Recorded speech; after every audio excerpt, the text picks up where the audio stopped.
오늘의 말씀의 제목은 바벨탑의 길 그리고 아브라함의 길이라고 나는 제목입니다.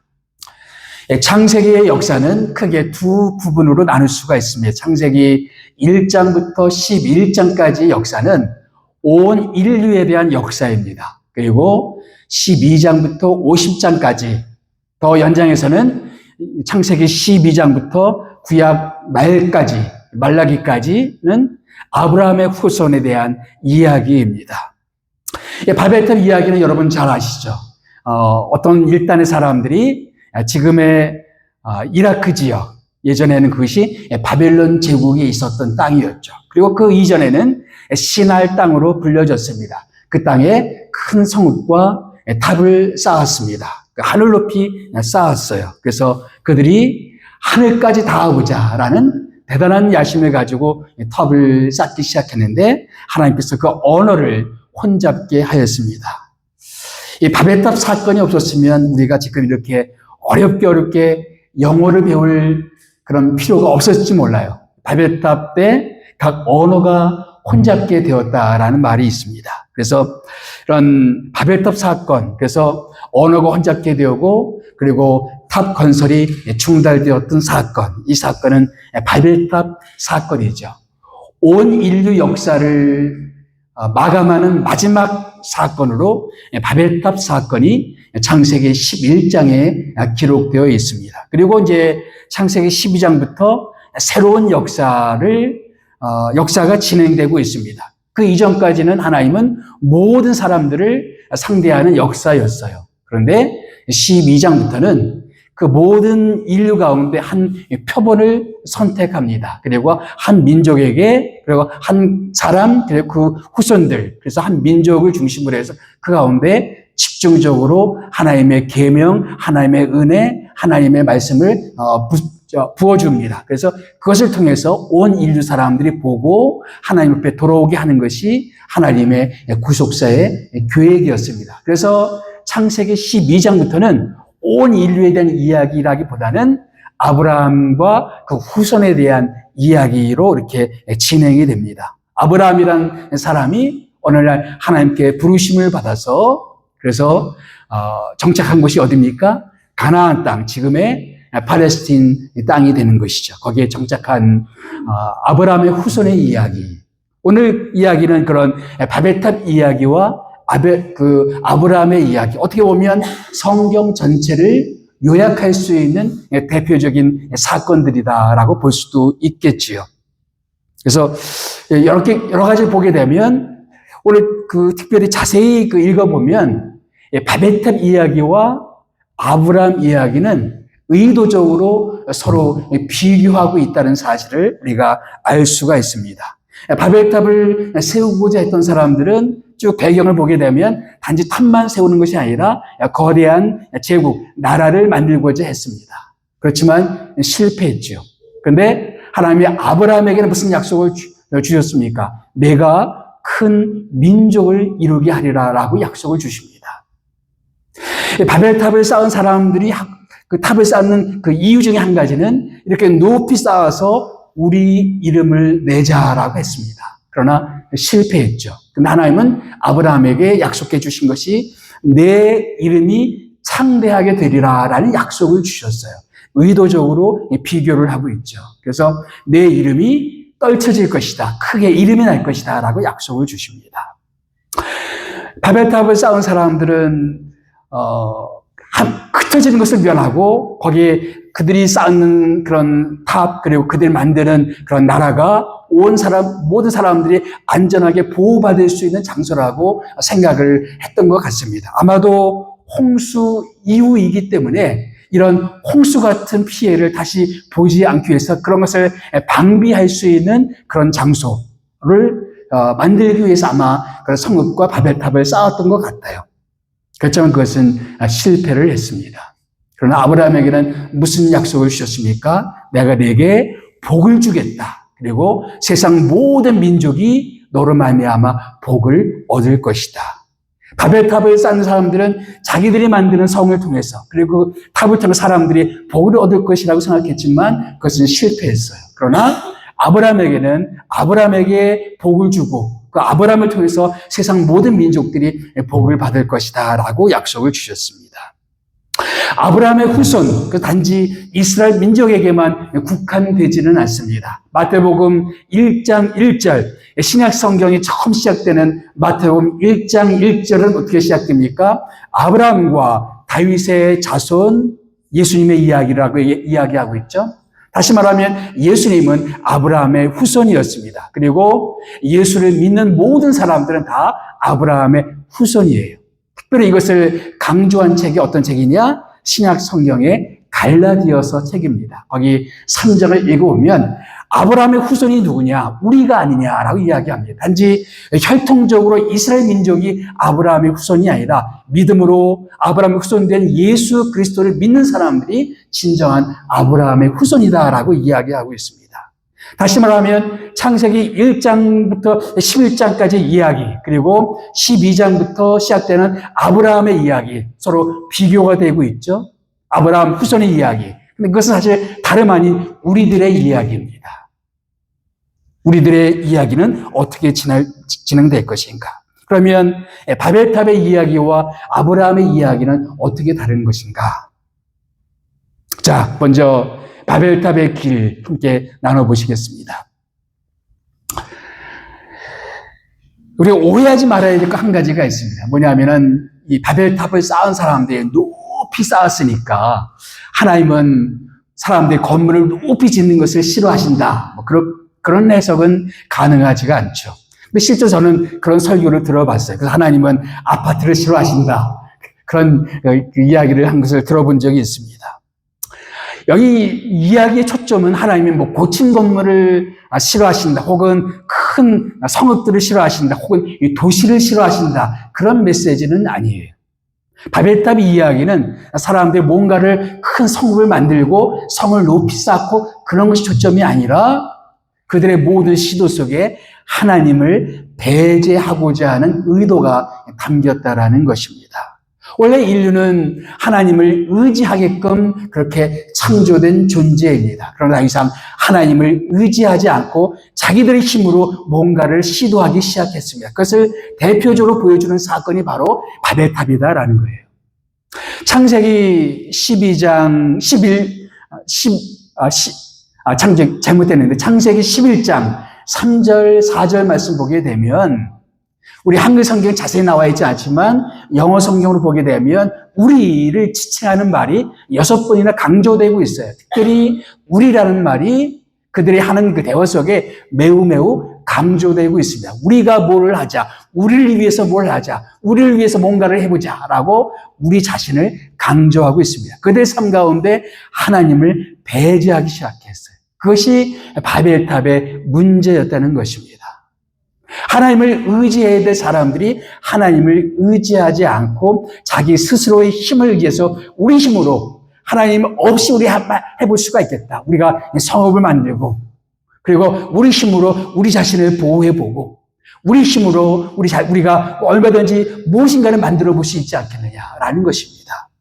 인류는 하나님의 영광을 위해서 창조된 존재들입니다. 그런데 더 이상 사람들은 그 목적이 아니라 누구의 이름을 위하여? 자기의 영광, 자기의 이름을 위해서 살기 시작했습니다. 하나님을 배제하는 것이요. 그들의 삶 가운데 하나님을 의식하는 것이 사라져버렸어요. 우리의 이름을 위하여 우리가 뭔가를 해보자라고 말합니다. 하나님이 사람을 처음 창조하신 후에 처음으로 축복하신 내용이 뭡니까? 너희는 땅에 충만하라라는 말씀이었습니다. 근데 이 사람들은 뭐라고 말합니까? 우리는 흩어짐을 면하자. 사람들을 향한 하나님의 계획이 있었어요. 근데 그 하나님의 계획을 거부하고 자기들의 의지, 자기들의 생각, 자기들의 계획을 앞세우면서 자기들의 뜻대로 살고자 하는 그런 의지. 그것이 바로 바벨탑의 문제인 것입니다. 다시 말하면 바벨탑의 길이라는 것이 뭐냐? 그것은 그들의 삶 가운데서 하나님을 배제하고자 하는 것입니다. 하나님을 제외시키고자 하는 거예요.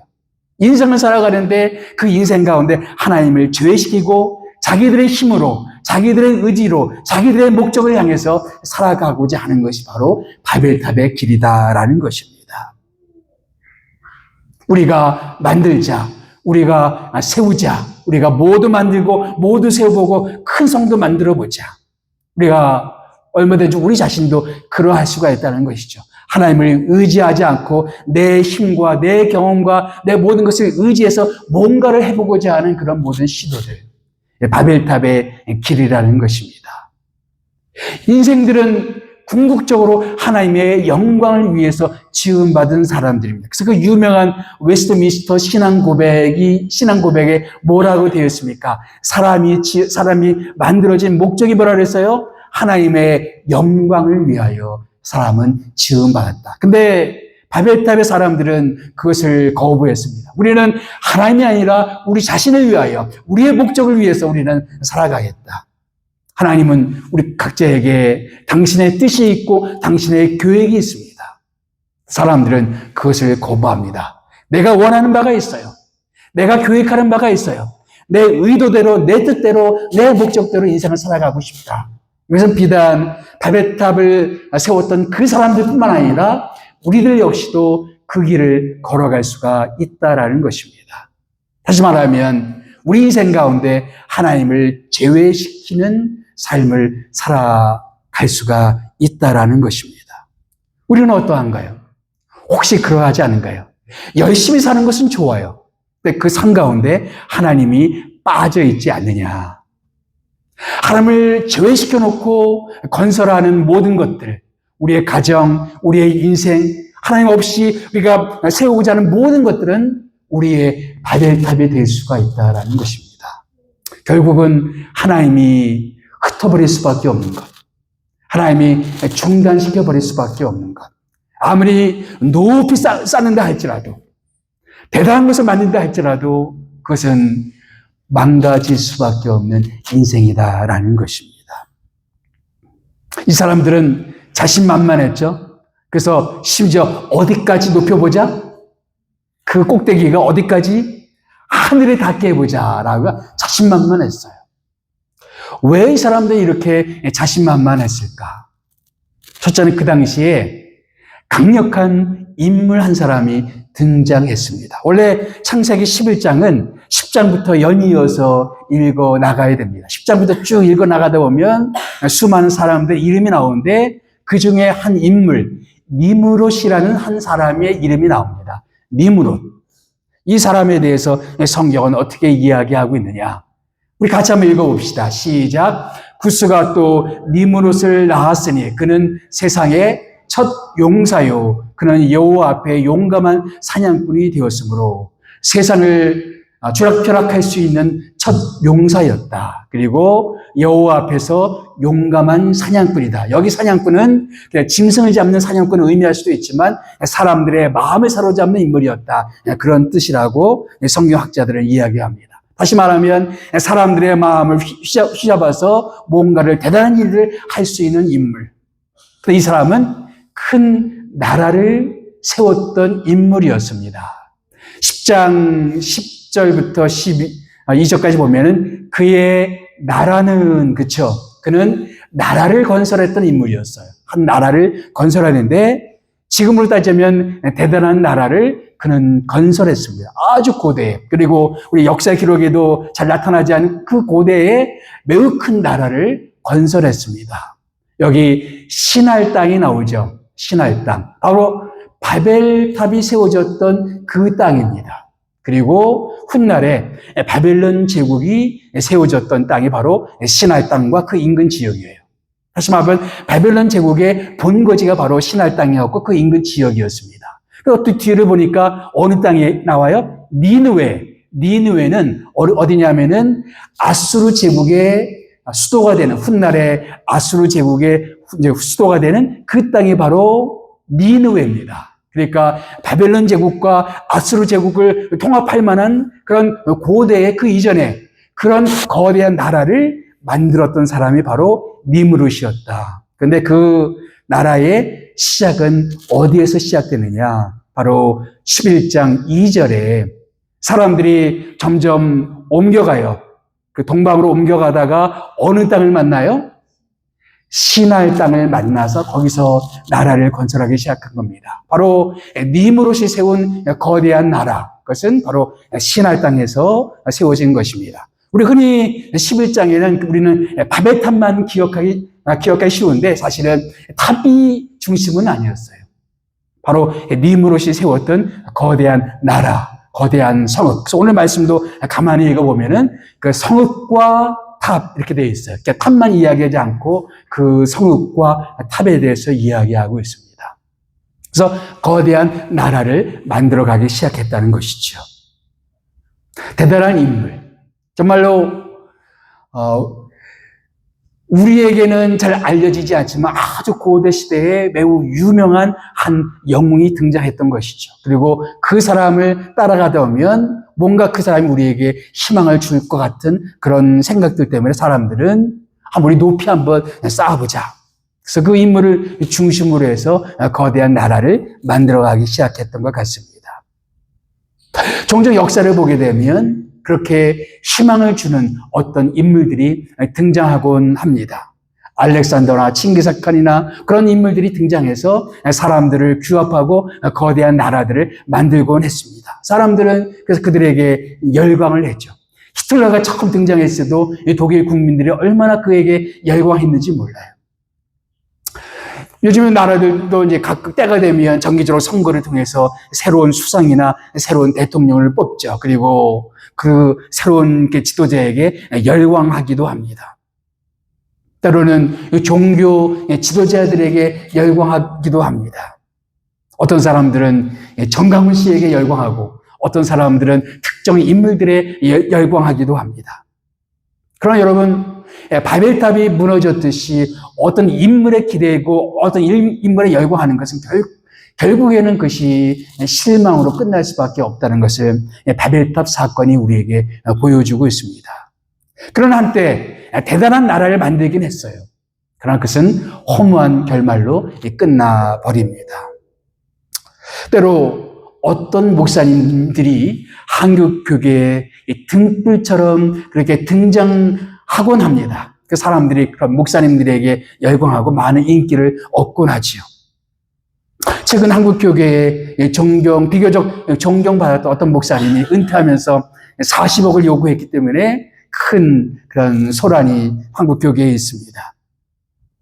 결국 사람들은 우리들에게 어떤 실망을 남기곤 합니다. 우리가 존경하고 우리가 따랐던 어떤 인물들이 어느 시점에서 우리에게 깊은 실망을 안겨주기도 합니다. 저도 그렇게 존경받는 분들을 따라보기도 했었지만 결국 사람들은 하나님이 될 수는 없다. 실망을 안길 수밖에 없고 우리는 하나님만 우리의 의지의 대상이 될 수밖에 없다는 사실을 뼈저리게 느꼈습니다.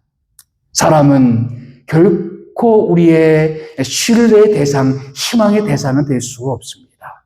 고대 바벨탑을 지을 당시에 아주 위대한 인물이 등장하곤 했지만 그 위대한 인물이 사람들의 삶을 바꾸지 못했고 그들에게 새로운 희망을 주지 못했어요. 바벨탑이 무너졌듯이 그 인물에 기대는 희망도 다 무너졌습니다. 한 악장에 보게 되면 심포니아 그란데 대교향곡이라는 제목의 그런 곡이 작곡이 되었습니다. 이 부제가 뭐였냐면은 보나파르트에게 바치는 헌정의 노래라는 그런 부제가 담겨 있었어요. 바로 베토벤이 나폴레옹을 기리기 위해서 만든 교향곡이었습니다.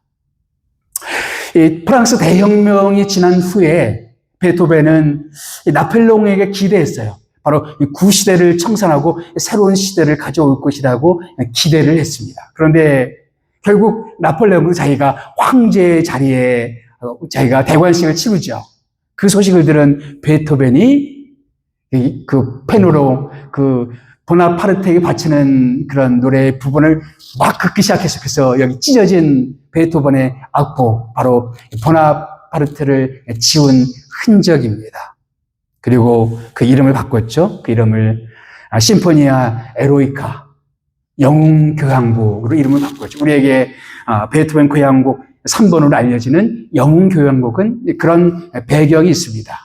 한 인물을 기대했고 한 인물의 희망을 걸었고, 그래서 그렇게 작곡했지만 어떤 인물도 우리에게 희망이 될 수가 없다. 그래서 이 땅에 존재하는 모든 영웅들에게 바치는 노래. 그래서 심포니아 에로이카. 이 세상에 존재하는 모든 인물들은 다 영웅들이다라는 의미로 심포니아 에로이카로 이름을 바꿨습니다. 어떤 인물들이 우리들에게 궁극적인 희망이 될 수는 없어요.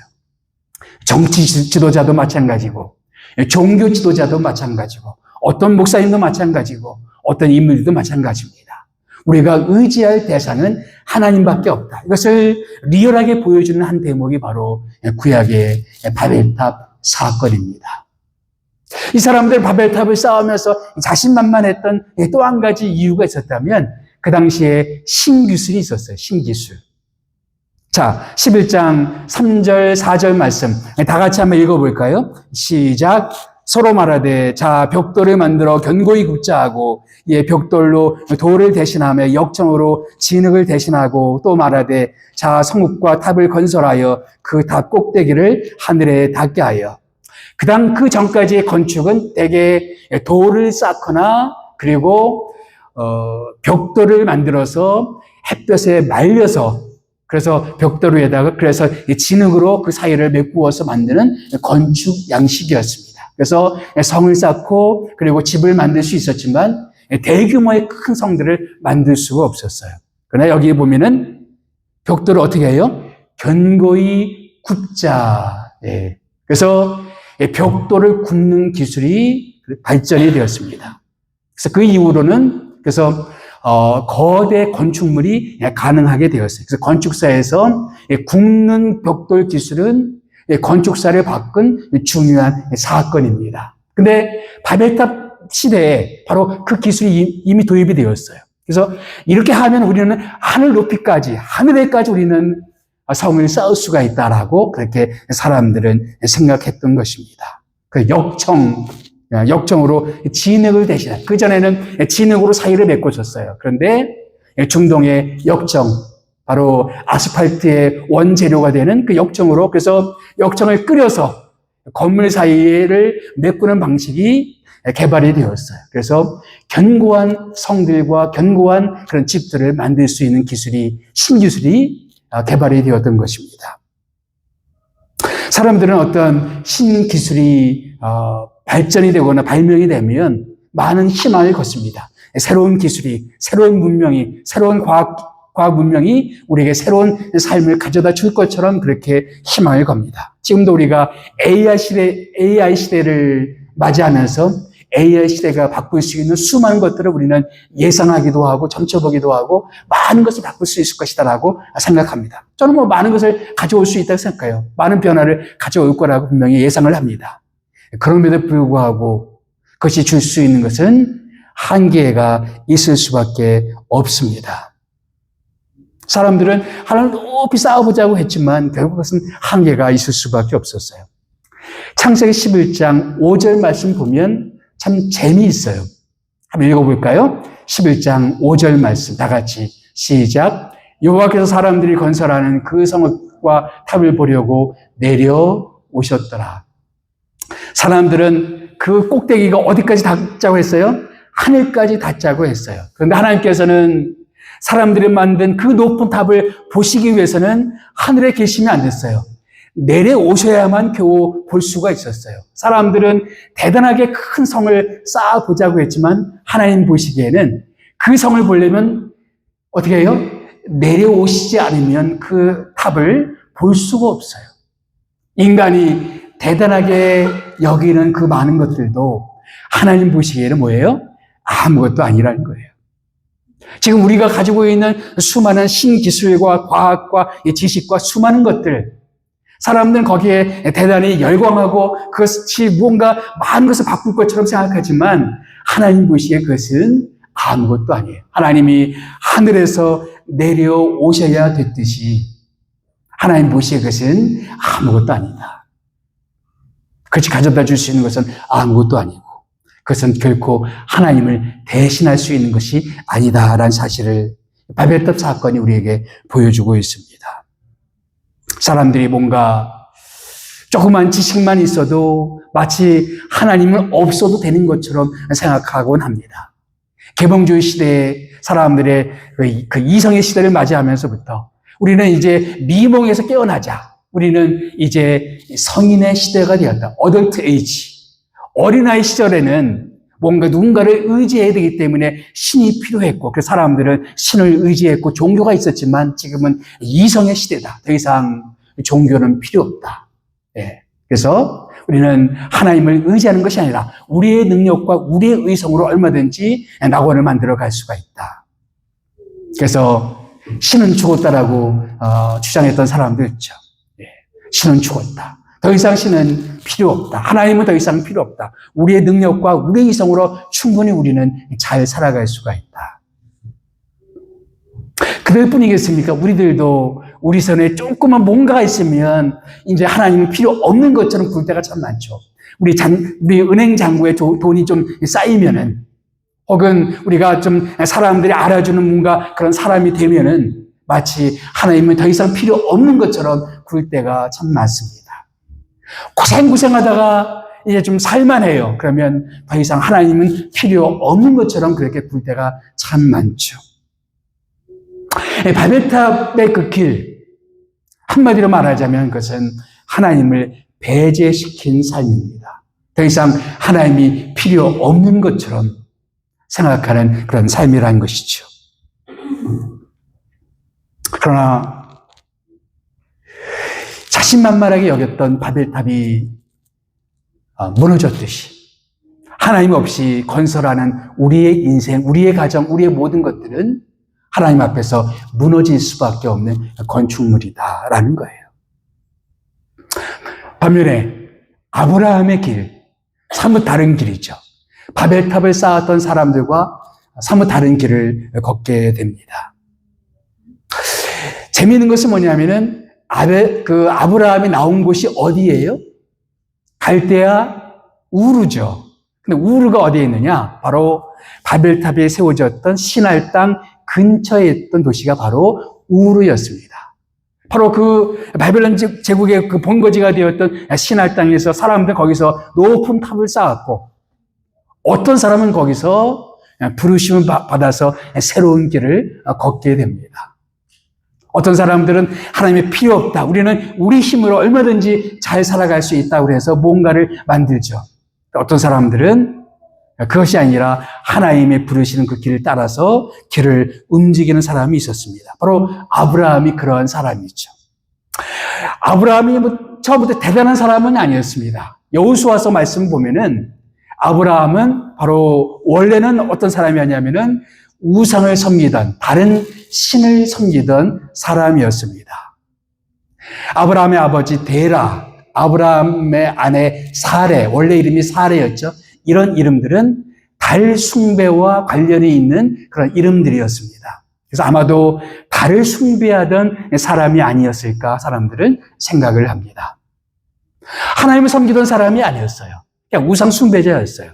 근데 하나님이 그런 아브라함을 부르셔서 이런 약속을 주십니다. 창세기 12장 2절 말씀 다 같이 시작. 내가 너로 큰 민족을 이루고 네게 복을 주어 내 이름을 창대하게 하리니 너는 복이 될지라. 바로 이 약속들은 바벨탑을 쌓았던 사람들이 추구했던 것과 사실은 별반 다르지 않아요. 사람들은 거대한 나라를 만들고 거대한 성읍을 만들고 거대한 탑을 만들고 싶어 했지만 실패했어요. 하나님은 아브라함에게 내가 너로 큰 민족을 이루게 하겠다라고 말씀하셨습니다. 사람들은 바벨탑을 쌓고자 했던 사람들은 자기들의 이름을 날리고 싶어 했어요. 근데 결국 그 누구도 우리는 그들의 이름을 기억하지 못합니다. 근데 우리는 지금 아브라함의 이름을 기억하죠. 내 이름을 창대하게 하리니, 내 이름을 떨치게 하리니, 이름을 날리게 하셨습니다. 그래서 우리는 지금도 아브라함, 믿음의 조상 아브라함을 기억하고 있습니다. 바벨탑을 쌓았던 사람들은 자기들이 만든 것들이 복의 근원처럼 만들었어요. 그래서 자기의 가정이 복인 것처럼 만들고 자기의 성읍이 복인 것처럼 만들고자 했어요. 그러나 실패했습니다. 그러나 아브라함에게는 내가 복이 될 것이다 말씀해 주셨습니다. 11장과 12장에 보면 결정적으로 차이가 나는 그런 추구가 있어요. 어떻게 보면 추구하는 바가 비슷할지 몰라요. 하나님이 주시고자 했던 것과 그리고 바벨탑을 쌓았던 사람들이 추구했던 바가 비슷해요. 근데 주어가 달라요. 창세기 11장 바벨탑을 쌓았던 사람들의 거기서 나오는 주어는 뭐냐면은 우리가 다시 말하면 하나님 없이 우리 힘으로 우리 능력으로 우리 경험으로 우리가 해보자라는 것이 바벨탑의 길을 걸어갔던 사람들의 길이었습니다. 그런데 12장에 하나님이 뭐라고 약속하십니까? 내가 너로 큰 민족을 이루게 하겠다. 내가 내 이름을 창대하게 하겠다. 내가 내게 복을 주겠다. 내가라고 말씀하십니다. 내가가 누구예요? 하나님이죠. 바벨탑의 길과 아브라함의 길의 차이는 바로 그것입니다. 바벨탑을 쌓았던 사람들은 우리가 하나님 없이, 하나님을 의지하지 않고도 우리 힘으로, 우리 능력으로, 우리 상식으로, 우리의 이성으로 얼마든지 잘 살아볼 수가 있다. 바벨탑을 쌓는 사람들의 길입니다. 근데 아브라함의 길을 따르는 사람들은 전혀 다른 주어를 만나요. 내가 누구예요? 하나님이죠. 하나님이 우리 인생의 복의 근원이 된다는 거예요. 하나님이 내가 원하는 바를 이루어 주실 수 있는 그런 하나님이다 이거예요. 이 당시에 아브라함은 심지어 자식조차 없던 때였습니다. 그리고 나이는 75세였어요. 이제 아들을 낳을 수 있는 희망이 별로 없는 그런 때였어요. 인간적으로 보게 되면 아브라함에게는 별로 희망이 없어 보였습니다. 아무런 희망이 없어 보이는 아브라함에게 내가 너로 큰 민족을 이루게 하겠다라고 말씀해 주셨습니다. 그리고 우리가 창세기 마지막을 보게 되면 결과적으로 그렇게 되었어요. 하나님은 길이 없는 가운데 길을 만드시는 분이셨습니다. 불가능해 보였던 아브라함의 인생 가운데 개입하셔서 큰 기적을 만드시는 그런 기적의 하나님이셨습니다. 우리는 선택의 기로에 서 있어요. 우리가 바벨탑의 길로 갈 것인가? 아니면 아브라함의 길을 따라갈 것인가? 내 인생 가운데 하나님을 지워버리고 내 혼자의 힘으로 얼마든지 잘 살아볼 수 있다라고 이렇게 기고만장하게 길을 걸어갈 것인가? 아니면 겸손하게 하나님의 인도를 따라서 한 걸음 한 걸음 걸어 나갈 것인가? 바벨탑을 쌓는 사람들은 처음에는 대단해 보였어요. 큰 나라를 이루고 큰 탑을 쌓고 뭔가 대단해 보였어요. 그러나 그들은 흐지부지 되어버렸습니다. 그러나 아브라함 처음에는 별 볼 일 없어요. 처음에는 여러 사람도 아니고 한 가족이었습니다. 미미해 보였어요. 보잘것 없어 보였어요. 희망도 없어 보였어요. 근데 지금까지 아브라함의 후손은 계속 늘어가고 있습니다. 바로 아브라함의 혈통을 통해서 그리고 아브라함의 후손된 예수님을 통해서 지금도 아브라함의 후손은 계속해서 큰 민족을 이루고 있습니다. 어느 길을 따르는 것이 진정 복된 길이냐를 우리에게 보여주고 있습니다. 창세기 11장과 12장. 우리는 바벨탑의 길을 걸어갈 것인가? 하나님 없이 그 길을 걸어갈 것인가? 아니면 지금 당장은 나에게 아무것도 없어 보이지만 그래도 하나님 붙잡고 하나님을 의지하면서 그 길을 걸어갈 것인가? 여러분의 선택입니다. 여러분은 어떤 길을 걸으시겠습니까? 바벨탑의 길입니까? 아니면 아브라함의 길입니까?